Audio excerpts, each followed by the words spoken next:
से चाहिए हम लोग। Good morning my dear students, Basil coaching classes Vaikunthpur and new career plus coaching Rewa में आपका बहुत स्वागत है।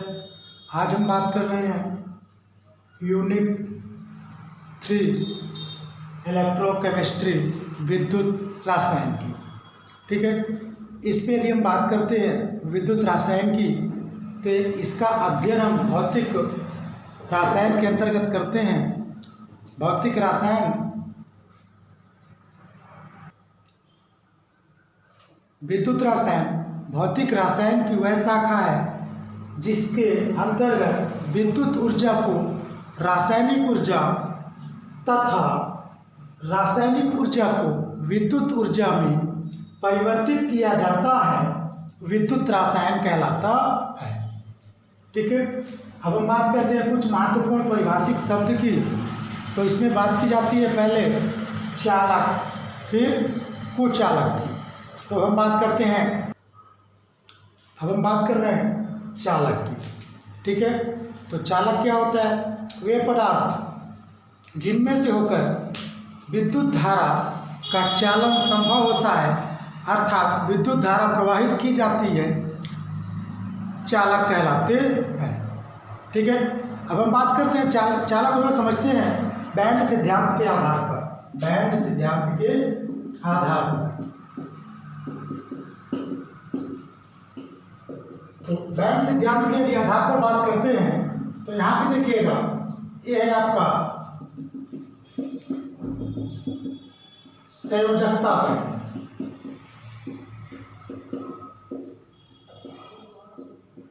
ठीक है, अब इसके बाद है यहाँ पे है ये आपका चालन बैंड। क्या है? चालन बैंड।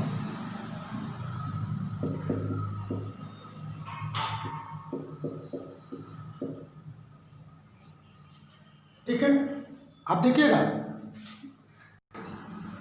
यदि हम संयोजकता बैंड और चालन बैंड की बात करते हैं तो संयोजकता बैंड और चालन बैंड के बीच,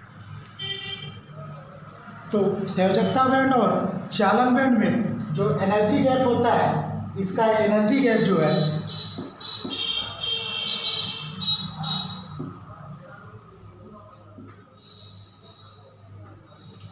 एनर्जी गैप मिनिमम होता है।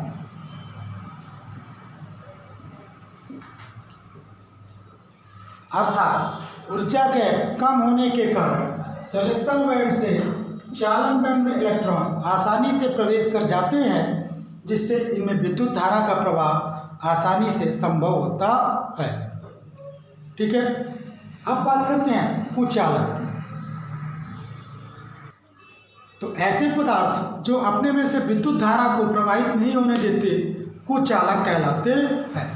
यदि हम संयोजकता बैंड सिद्धांत की बात करें तो संयोजकता बैंड सिद्धांत पे चालन बैंड और संयोजकता बैंड के बीच ऊर्जा अंतर गैप या जो एनर्जी गैप है वो क्या है? मैक्सिमम है, या ऊर्जा अंतर गैप ज़्यादा है। ऊर्जा अंतर गैप ज़्यादा होने के कारण इसमें जो इलेक्ट्रॉन है वो संयोजकता बैंड से चालन बैंड में प्रवेश नहीं कर पाते, अर्थात विद्युत धारा का प्रवाह नहीं हो पाता, कुचालक कहलाते हैं। अब यहाँ पे बात की जा रही है चालक के वर्गीकरण की। ठीक है, तो ये जो चालक का वर्गीकरण है, तो चालक को दो भाग में बांटा गया है।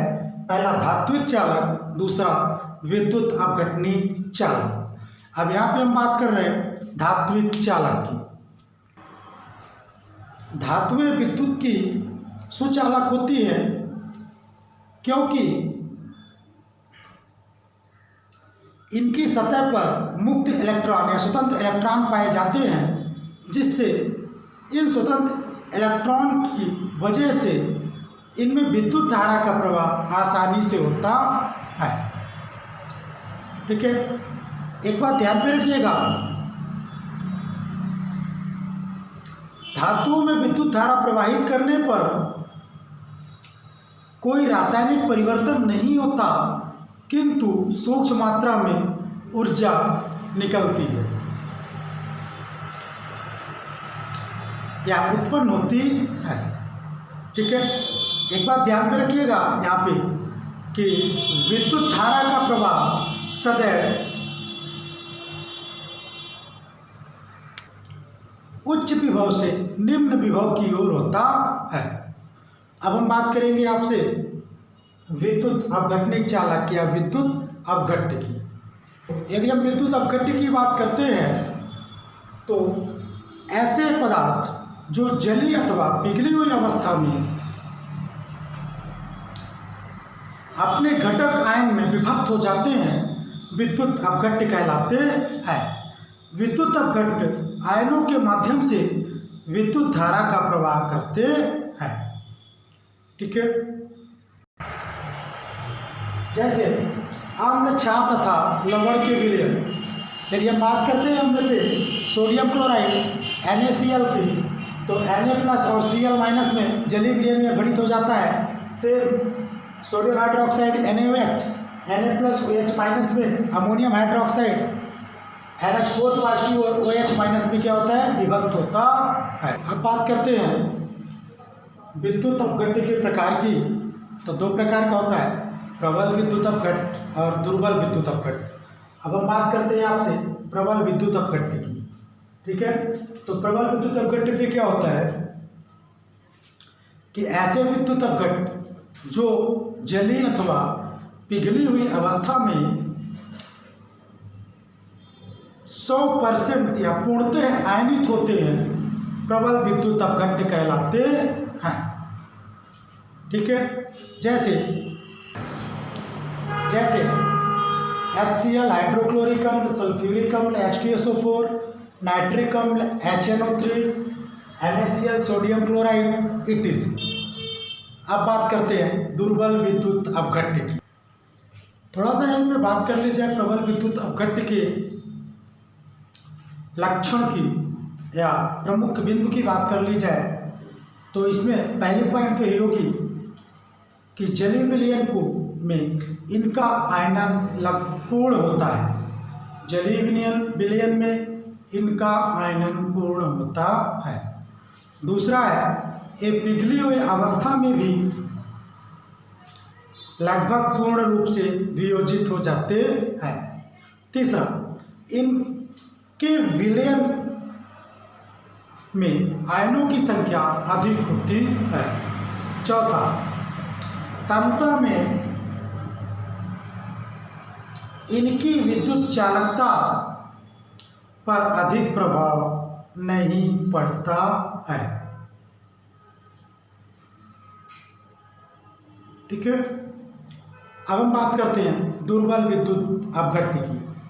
तो दुर्बल विद्युत अपघट्य की बात करते हैं तो ऐसे विद्युत अपघट्य जो जली अथवा पिघली हुई अवस्था में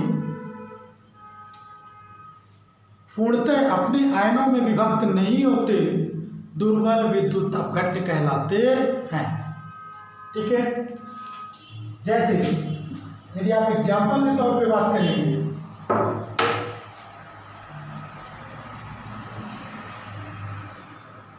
तो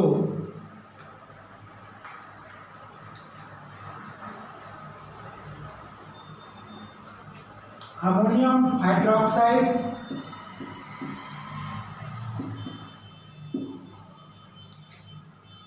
और HCl हाइड्रोजन साइनाइड,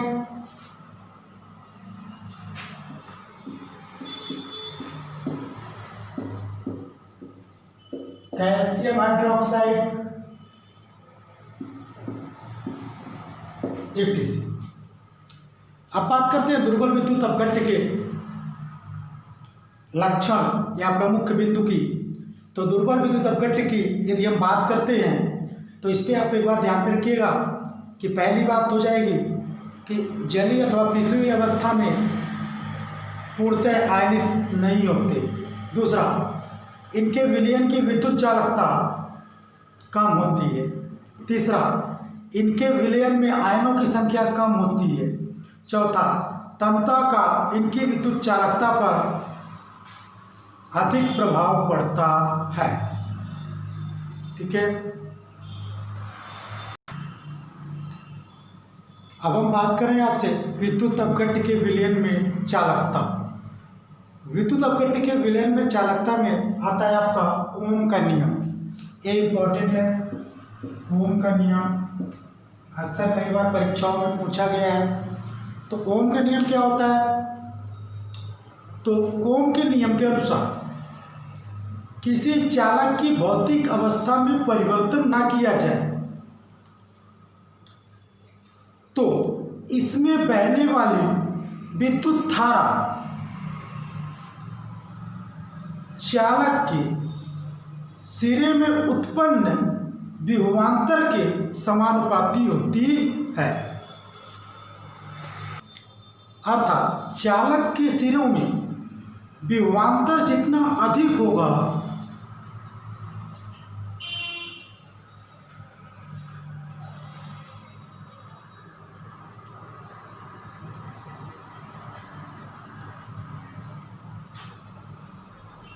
तो विद्युत धारा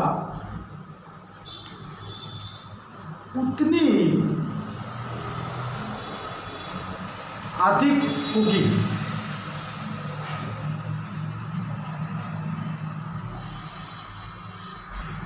तो आप विभवांतर को V से व्यक्त करते हैं तो यहां पे हो सकता है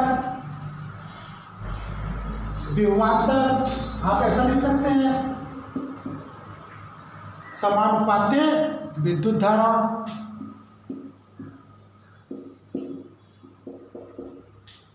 तो क्या हो जाएगा आपका, विभवांतर को V से इंडिकेट करते हैं तो V समानुपाती विद्युत धारा को I से, V समानुपाती I। यदि आप समानुपाती चिन्ह लगाते हैं तो कोई न कोई नियतांक मानते हैं तो V बराबर क्या हो जाएगा आपका R और I। यहाँ पर हमने R क्या लिया, नियतांक लिया है, ठीक है। तो आप इसको I को इस बार भेज दीजिए तो V/I = R। ओके,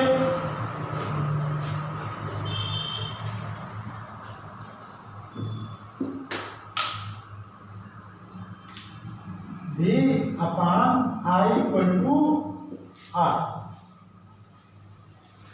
जहां पर R एक स्थिरांक है, स्थिरांक या नियतांक है जिसे चालक का प्रतिरोध भी कहते हैं।